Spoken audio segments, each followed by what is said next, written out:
episode of the Growth Catalyst podcast, I speak with Max Barber.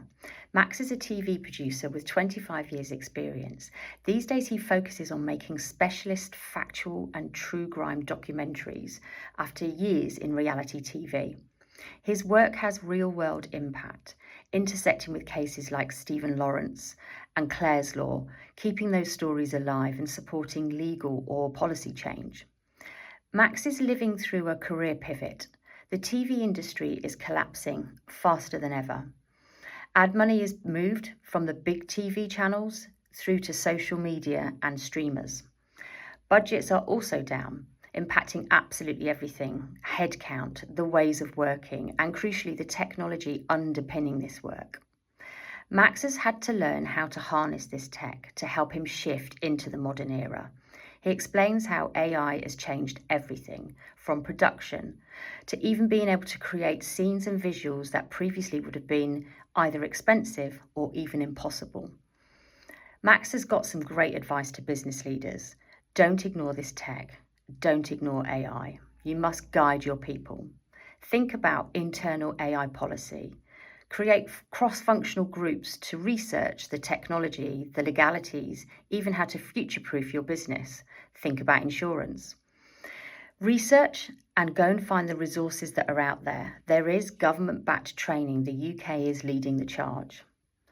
Max implores business leaders to stop strangling teams and then expect miracles. Give people realistic budgets, tools, and time, or you burn them out and you risk failure. Thanks so much for joining me today. I'm really looking forward to this chat. Go for it. Okay, so you're a TV producer, and today we're going to kind of focus on AI pivoting in a ever-changing landscape. So can you give our listeners a brief introduction about yourself and your background? I'm just going to explain a bit about TV producers, Colette, because unfortunately, whenever you see a movie that features a TV producer, we're portrayed as villains. So I don't know if you've seen Nightcrawler or House on the Haunted Hill. Or remember Die Hard, the dogged producer that was trying to really screw up the family. So unfortunately we do have this image of being, producers just want to go out, get the story, make the documentary, and it doesn't matter who we steamroller over to get what we want. So when we take being a producer, I'll try to sort of iron out some of those misconceptions of what the industry is like. But yes, anyway, so background of me is I've been working in TV production pretty much 25 years. Went to film school, came out. I started doing what we call then corporate videos, which I guess would now call branding and messaging and stuff like that. Managed to get into BBC and then started working freelance, working up through the industry. I can talk a bit more about the perils of being a freelancer. And I've seen the landscape of television completely change over the last 25 years, again, which I can go through those stages and tell you about how we got to where we are now, where essentially the television industry is collapsing around us. Wow. Okay. It's a statement. So what would you say specifically is your area of expertise at the moment? At the moment, I've spent the last 5 years doing what we call specialist factual, which essentially means documentaries that focus on specific subjects of interest, which can be generally it's history, science, arts, and true crime, which I've been doing a lot of true crime last 5 years. I've done about 30 hours of true crime documentaries. It's a very healthy genre. As long as people keep killing each other, there will be true crime documentaries. Okay. So, what on earth drew you to true crime? Why is that the passion at the moment? I've been doing I call it a lot of awful reality TV shows over the years. Before I started doing that, and it's a genre that's very healthy, but I have my own sort of moral conundrums with reality TV because I've seen what it can do to people basically, and it didn't really do much for me up here. I know it's a piece of entertainment. Things like I worked on Don't Tell the Bride, Geordie Shore, all kinds of, where people get sort of chewed up and spat out, and it's great to watch. But unfortunately for the poor contributors, it can be, quite a traumatic experience. So I just wanted to move into something that I just felt had a bit more reason and a bit more cause, and something that actually made a change in the real world. And some of the crime docs I've worked on have campaigns behind them. It's about, trying to uncover new evidence. It's about perhaps trying to keep some monsters behind bars that are up for parole. So it's a very rewarding genre that I actually got into, and I managed to find my way into working with true crime. And one specific company, Phoenix Television, who I've worked with a lot, is where I do most of my projects with. So very happy to be in that zone now. Okay. And why do you love what you do so much? I think it's perhaps the fact that true crime, as upsetting and necessary as it is, does have real world implications. Even last night, a documentary I worked on about the Stephen Lawrence murder was on True Crime Channel. Obviously, that has implications now because two of the killers have never been brought to justice, and one of the killers who is inside was up for parole this summer. He didn't reveal any more information, which might have helped his parole case or his parole release. But again, at the same time, we wanted to work with the families about producing a documentary in the year of the anniversary. Parole board hearings coming up, things like that just keep a story in the press that might make some change. One of the Phoenix Television documentaries was involved with something called Clare's Law, murder of Clare Wood in 2009. It was a terrible domestic abuse murder. And really, up until that point, the police could not warn vulnerable women about violent boyfriends they might have. And this is unfortunately how Clare Wood died, because she had a violent boyfriend.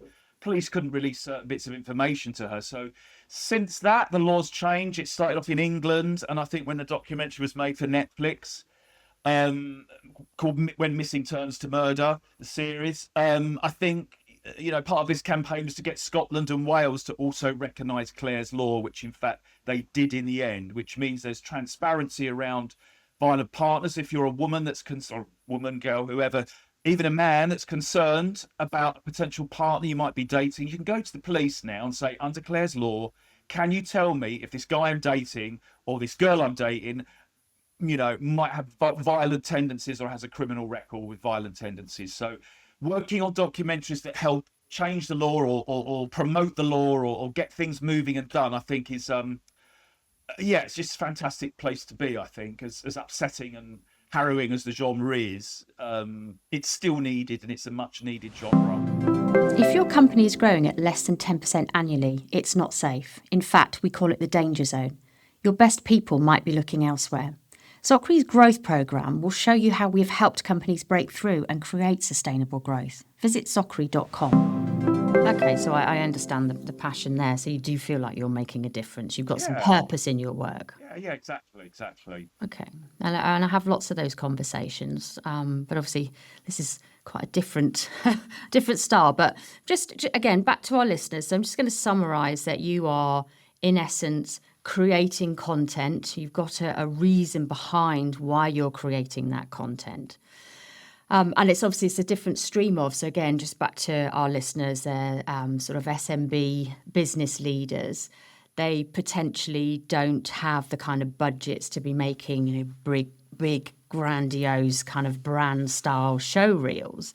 But obviously, the technology is changing fast. We're on a podcast, we're creating content, and this is, a relatively easy barrier to entry that's kind of lessened.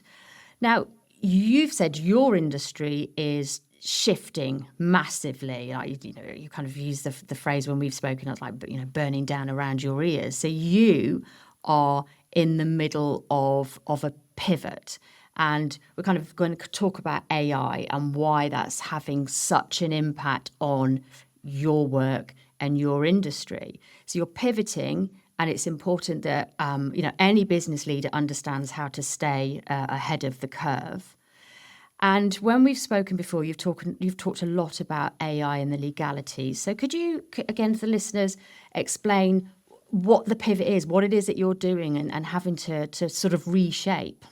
Sure. Well, I'll give you a little history of how we got to now, and you can use as much of it as you want. But obviously, people my age or older will remember when we only had 3 or 4 channels. So all the advertising went into those 3 or 4 channels, and we had massive budgets. And television was a really affluent place to work. There was lots of money involved, and there were large budgets. 20, 30 million people watching your program on Channel 4 or something.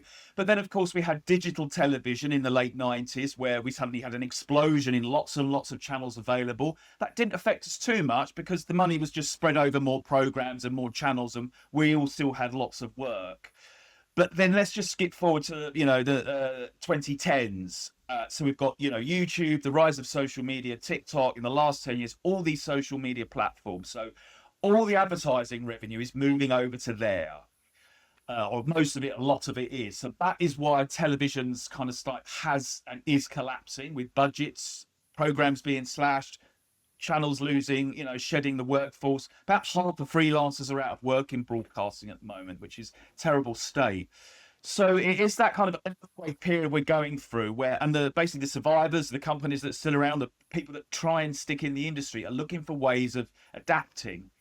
So in terms of when you talk about pivoting, so this is what I see a lot of producers doing now, which is that they're starting to see where all the money's going, which is online, which is branding, which is podcasts, which is TikTok videos. So essentially they are retraining and starting to find more work in producing content for influencers, because we all have the production skills. It's just the delivery system's different. The content's shorter sometimes, if it's obviously for a TikTok or something, but we're still producing content. So it's adapting to where the money's gone, and it's gone to those online platforms essentially, or it's gone to the streamers, it's gone to the Netflixes, it's gone to the Amazon Prime. So you need to start focusing your energies on working in those regions. So that is where myself and a lot of companies and my associates have sort of been trying to tiptoe or take large steps into these other new tech and new delivery systems that are coming onto the market. Okay, that's really interesting. So you are obviously now, so you're still continuing to make content. Does the quality of that change? Have you still got access to the same budgets if it's being spent everywhere else? How does it actually change your day to day? Traditional, the 5, terrestrial channels that we all know, BBC 1, 2, 3, 4, Channel 5, that kind of thing, the budgets are a lot smaller. So the crews are being asked to do a lot more with fewer people. Edit times, we used to have 10 weeks to cut a 1-hour documentary. Sometimes now we're given 3. Yes, the budgets have shrunk dramatically, and consequently, people are working very long hours. The salaries of the money sort of stayed there. We haven't really gone up with inflation, so people are working, having to do more, and their salaries or their freelance rate hasn't really gone up in the last 10 years. It's very difficult for the industry at the moment. In terms of quality, yes, the quality has gone down. Unless you're doing a Netflix, 10-part series, or Amazon or Apple TV, they still have big money for, big glossy tentpole documentaries, that kind of thing. But working for the streamers is a bit of a closed shop. It's not easy to get into working with a streamer. There's a bit of, I don't know if it's snobbery, but you will see jobs saying you cannot apply for this job unless you've shot stuff or you've made stuff for Netflix.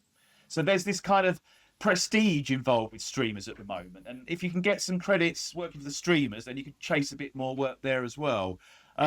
Quality, I think, if you're talking about content that we see on social media, well, we're used to that quality now. We've gone from widescreen to vertical, so we're all seeing faster videos, sillier videos, but then we've got all the bells and whistles that go with content that the teenagers can make on their phones now, the animations and the Snapchats and the AI videos that you can get now. So the money's spread a lot thinner. The money's moving around. It's going into different companies, different genres.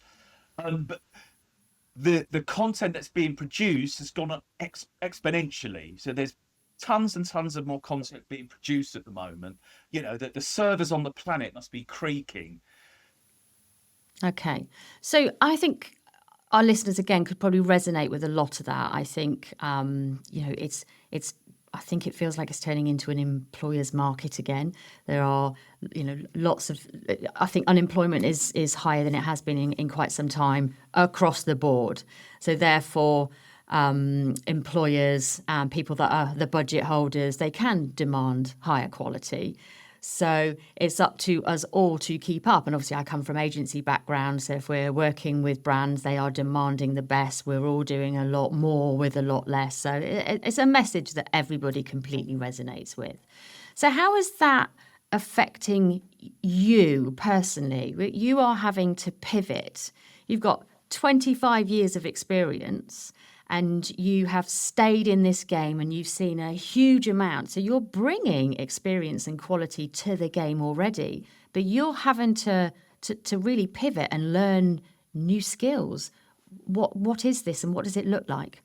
The essence of storytelling hasn't changed for thousands of years, since the Greek mythology. We are still telling those same stories. So being a filmmaker, storyteller, you always retain that and you still apply those same rules of creating feeling and emotion in an audience.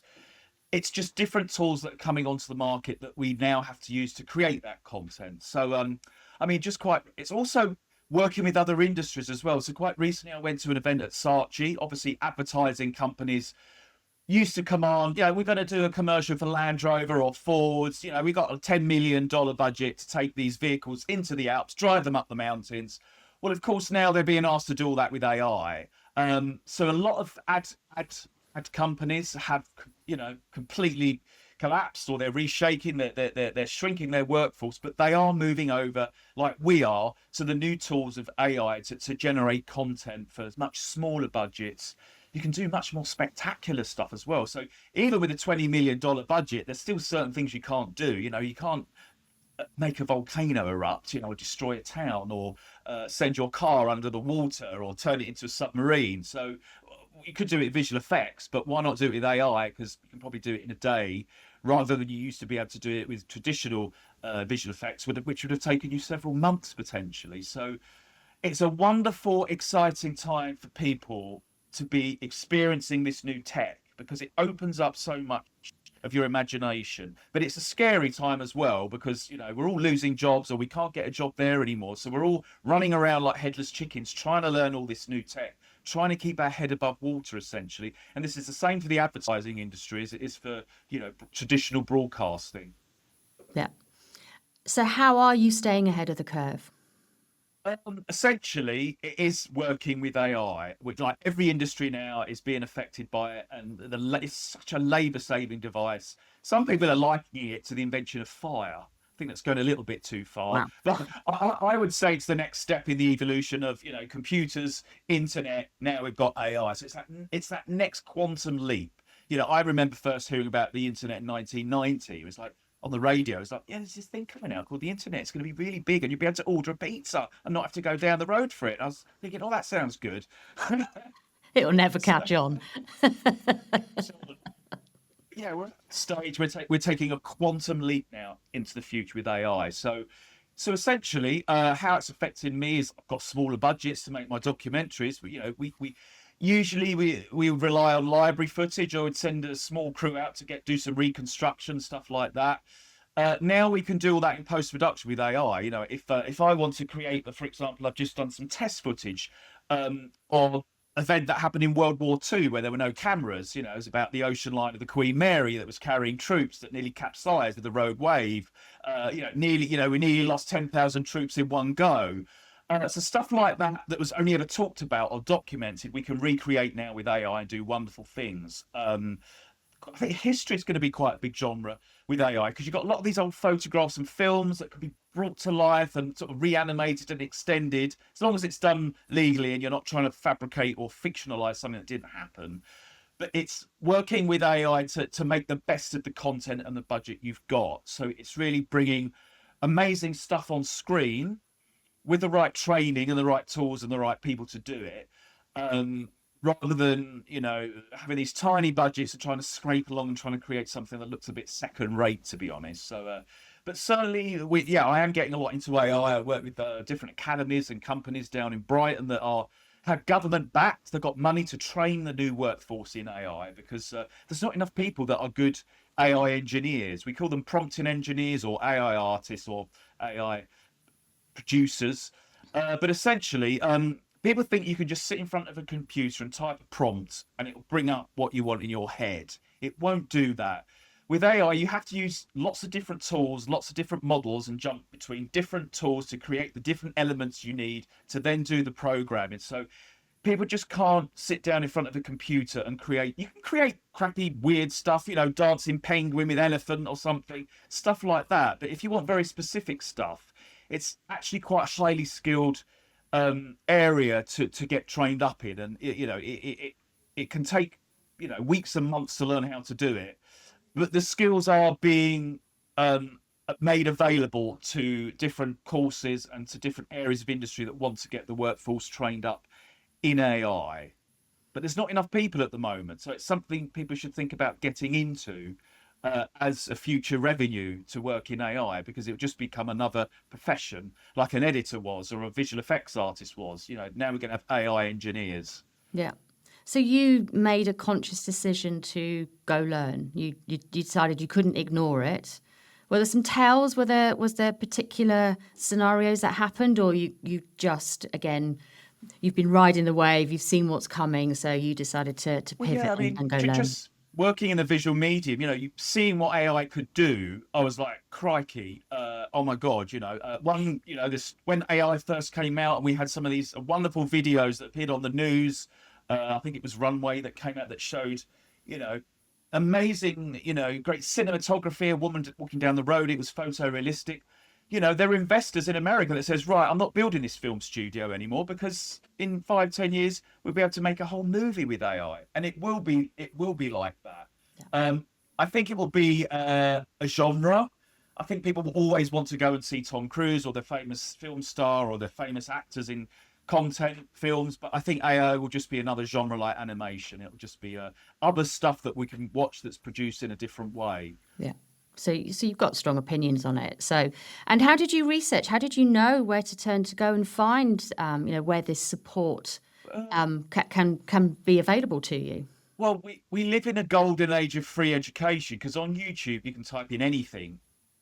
I want to learn about this, and there'll be 1,000 people with lessons and classes on there. So really, you can do your own research. But essentially, the British government's been quite quick on funding it and putting money into it. So there are training courses around that are government backed and approved, are available. Not many, but they're around and they're up and running, and I work with them, and I'm just doing some stuff with the students this morning online. So I think it's just, getting skills and education. There's a lot of grants around at the moment because we need to train the workforce up in AI, and every industry needs to be getting their staff, their freelancers used to how AI works and how it can speed up their workflow and not destroy their jobs. It will destroy some jobs, like every new technology always does, but it also creates jobs as well in the wake of that destruction. Okay. All right. And how do you think, again, back to business leaders, so you're doing it, you're living it, you've not ignored it, you've gone out and found the right support, the right sort of learning. Is there some guidance, advice that you could give our listeners if they're thinking, right, I know that that AI is going to impact my business, my industry, but I don't know where to start? Any guidance that you could give our listeners? In terms of general industry, I would say perhaps look for the government-backed schemes that are out there in terms of training. I can only really talk to you from the perspective of perhaps some of your business leaders that work in marketing or anything that produces content visually is from that perspective. So it's a golden age for them, but it's also a kind of shocking moment for them as well, because they have to make that transition.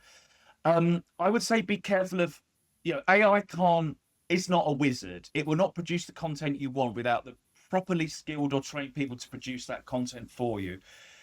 Working with AI, I always describe it's like having a relationship with a difficult child, because it's still learning, and sometimes it will do what you want and sometimes it won't do what you want. And it's building up this relationship with AI. It's a two-way thing when you're prompting and working with AI, because it's feeding back results, like a feedback loop.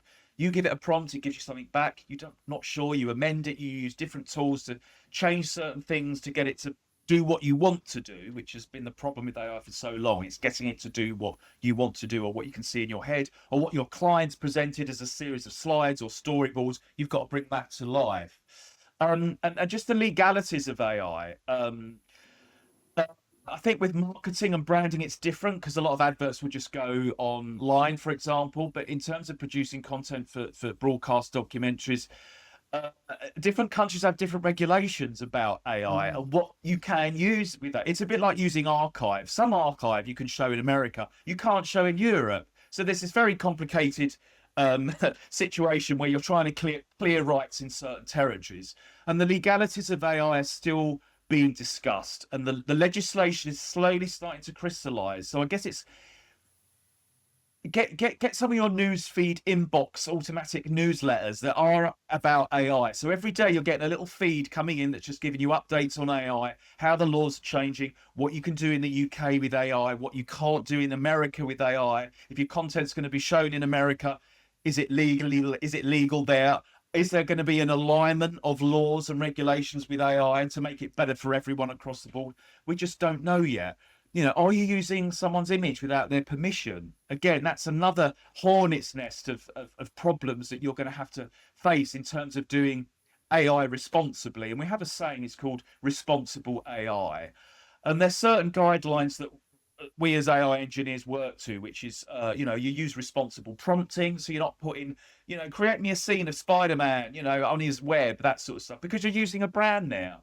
So we use sensible prompting. We try and use reference material that's cleared, or the client owns the content that we're then putting into the AI models to give us that content back. It's keeping a record of all your prompting in case there's any legal comeback in the future. You can say, well, this is all the input that I gave, and I didn't put, Star Wars or Marvel Studios into my prompts, which is why you're hearing about all these studios complaining, because there's millions and millions of videos out there that's got Marvel characters and Star Wars characters, because kids are sitting there going, do me a video of, Chewbacca dancing with Batman. So it's creating all this stuff. The studios are going, hang on a minute, you can't do that.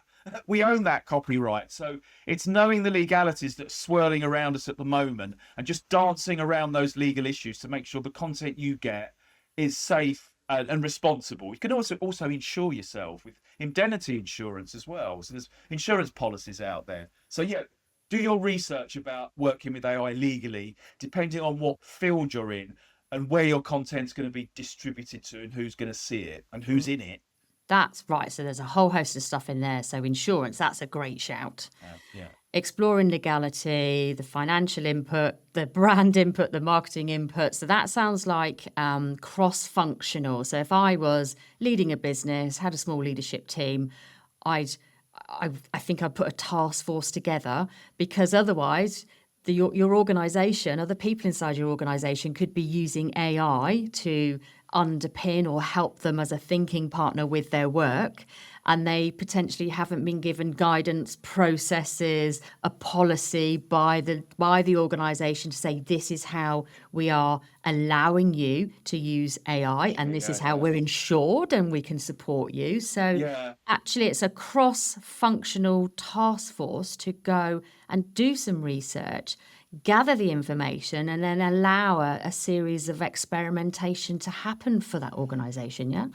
I think you raise a good point there, because if you've got a really big company with a lot of staff and you've got no AI policy across the company, people don't know what the legalities are. You might have a junior person starting, and they might be producing content that you don't know about, that they're just trying to impress the boss and they're putting stuff together, but they're not doing it responsibly. And then they might be come back in the future, because if that content finds its way somewhere, poor CEO potentially is going to have his neck on the block. So I'd say very important fact that you raised there is that all companies should have an AI policy in place and lay out these guidelines. There's certain AI companies you can work with that or have already cleared all their images and video that is being trained. It's already cleared. So it's working with the companies that have safe source material for you to work from as well. So probably 6 or 7 points that you could do as your headline AI safe policies for staff. Wow. I mean, that's great. That's Yeah, that's really tangible. People can really sit and think about that. yeah. Um, and has it affected your business model? Um, I would say it's affecting at the moment. I guess it's a long-term thing when you're shifting technology. I mean, ultimately, I'd like to think my business model will mean, my company makes more money or I'll have more work, so that is where it's going. So at the moment, it's a dip. So it has affected my business model because the budgets I've got smaller. I'm having to do more work, more hours for the same salary I had 10 years ago. So hopefully we're coming out of the valley now. And with the right skills and the right new tools and working with the right people, uh, that's where the business model will become a bit more rosier, I think, for TV producers if they can just weather it out and keep an eye on the ball.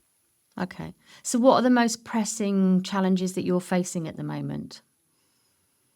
I think there's the cautionary element. Commissioning editors in broadcasting are still a bit cautious about using AI because there's the horror stories out there. Marvel suing different companies.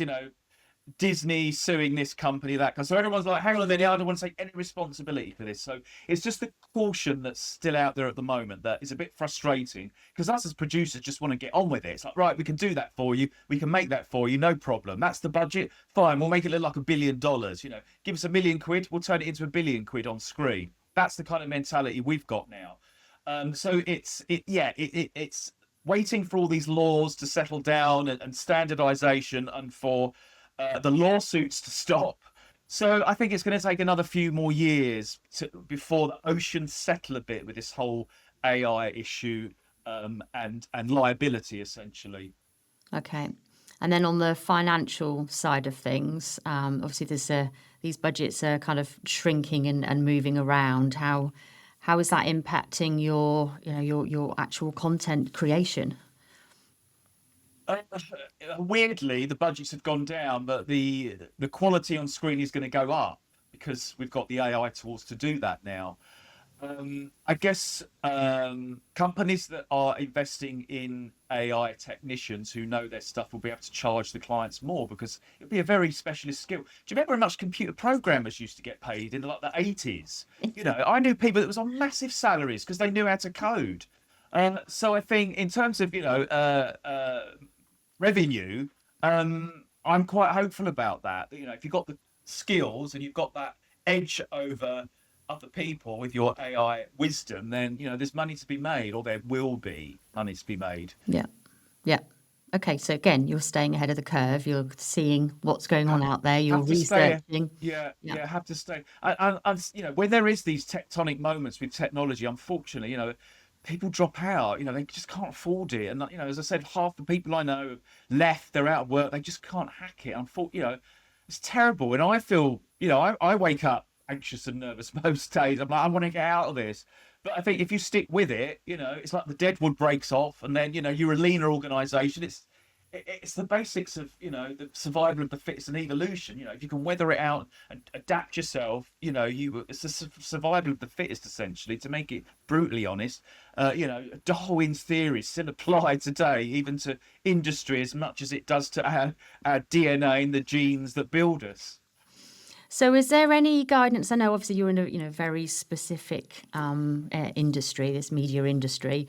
Is there any guidance that you would give our listeners to really think about over the coming 12 months? And I know nobody's got a crystal ball, but Yeah, if you're looking at your business yeah. and you're passing advice on to other business leaders, what would you suggest that they start preparing for? I would say, this is business leaders, just to remind you that it's business people that work in anything to do with marketing, visuals, television, that kind of stuff, is to just get on the AI bandwagon. It's not that expensive to experiment and produce AI. Whether you've got internal staff, you should really start training them up. Um, and just start getting your head around the legalities. And I would just monitor what's changing with AI in terms of legalities and how it's changing workflow. And just keep yourself educated and informed because other companies won't be doing that. a lot of people aren't preparing for AI. They're scared. They don't want to know about it. They're burying their head in the sand. So just stay ahead of the game. Just by listening to this podcast and actually reacting to it, you've already got an edge over perhaps some of your competitors. Great advice. Listen to the Growth Catalyst podcast. Brilliant advice there, Max. You're welcome. That's 50p, please. So, last question is, obviously I wrote a little book on leadership behaviour and how we all often display it. So it's not a name and shame, but there's two sides to the same coin. So whenever I speak to anybody about the book and bad behaviour, everyone goes, "Oh God, yeah, there was this terrible incident. This one person did this terrible thing that made me feel awful." The other side of that is actually this one person had a really incredible impact on the trajectory or my progression of my career because they did this. Have you got one of those anecdotes that you'd like to share? I'd probably give a more general anecdote about the mistakes and the stress points I've seen in my career that was from management, if I can just go over that, maybe. In terms of stress points where, if I'd been in charge, advice to the leadership up there that have the minions below them is I've seen a lot of mistakes made and errors made, and people collapse of nervous breakdowns is because management don't give the leaders of the project the budgets to fulfill what the brief is. I've seen a lot of this. Do you think you can do it with this amount of money and hope we can just get away with it? No, that doesn't work, because what you do, you send out a production team or a team of people and you're trying to make them do stuff on, can we save a bit of money here and there? Can we do it for as little as possible? And what happens is often the answer is no. But by the time you found out it means no, it means, things have gone wrong on the shoot, equipment's not delivered, stuff hasn't arrived. Your contributors have had meltdowns because there was this pressure of trying to do too much with too little. So my advice to leaders is give your team the budgets and the means and the support they need to deliver the project that you set them out to go. We all need to rein in the budgets and keep an eye on the money, but be sensible about what the provisions you're giving them to go and bring that content back to you. Don't kill your production team basically by scrimping and scraping. That's really relatable to what Zockery does with their clients. So Matt Roberts talks about compounding advantage. And he said there's two things that you optimize. It's the priority. So what's the prioritized list to meet your company strategy? And then how much time are you allowing and investing in hitting those objectives? And often, the same story is, right, we've got 20 priorities and your leadership team and everybody's just going to carry on doing those on top of their day job as well. Actually, if you identify the 3 priorities and you give the right people the right amount of time to focus on working on those priorities, you get this compounding advantage where time is multiplying, priorities are multiplying, and you have a real significant impact on what you're trying to achieve, which is like the mirror of if you're cutting corners and like not allowing people to do the actual objective and goal, it's going to have the same outcome. Like just going to wither. People are exhausted, burnt out, disappointed, and nobody's achieving what they wanted to set out to achieve.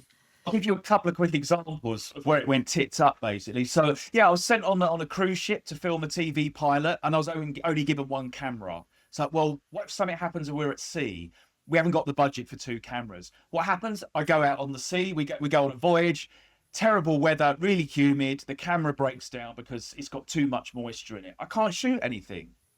So what's the point in sending me out to the ship if you only gave me 1 camera? Luckily, I took my own camera because I had equipment then, and I saved the day. Another example, crew going out filming in the middle of nowhere. Company wouldn't give us enough data cards because 200 quid a card to put your data on. It's like, yeah, but we need them because we can't keep sending someone back to take the data off, wipe it, then come back, put it in the camera. Just give us 10 cards and not 2. I said, no, you're going to need to get by with 2 cards. So what happens? We're all tired, all having to take the card back, upload the data. Someone ended up wiping all the rushes off because they were so tired and the cards are going backwards. Just give us the cards to go out, and get the program you want us to make. So it's just management making dumb fuck suggestions like that just kill everyone on location. Never want to go through that again. So creating the right business cases to explain what the requirements are and why is really important. Yeah. Yeah, that makes a lot of sense. I would agree with that. Yeah. After my rants. Yeah. Max, that was really insightful. I It's think been people can helpful. really learn a huge amount from, I know it's obviously, again, very specific industry and you're experiencing a lot of change.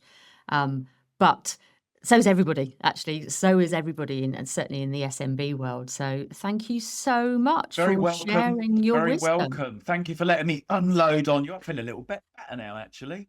Oh, good. I'm glad. I'm glad.